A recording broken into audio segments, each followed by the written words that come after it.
Thank you for joining in once again. Today I'll be talking about strengths for executives. Why should an executive know their strengths, appreciate their strengths, and invest in their strengths? Being an executive for almost 2 decades, I've seen diverse teams, I've worked with diverse teams, and today I can tell you that one of the best things that can happen to any executive is to understand his own strengths and also the strengths of his team. I'll tell you a simple story.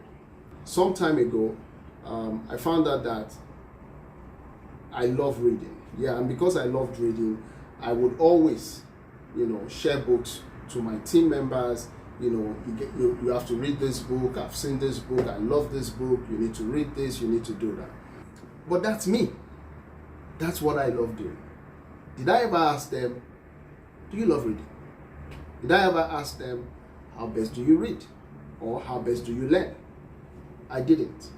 So for me, when I began to look at my strengths, I found out that that was a blind spot. And as a leader, you need to understand your blind spot so that it doesn't affect your team.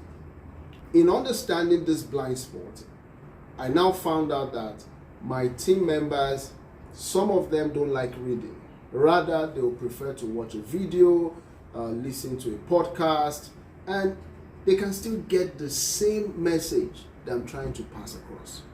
I had to change this way of doing things so that I could get the best from my team. So I started asking them, how best do you learn? So when you tell me how best you learn, I'll get you the appropriate resources that still passes the message I intended you to have.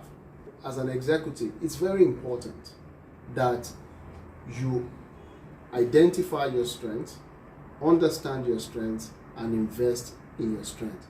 It will help you, it will help your team, and it will help your organization.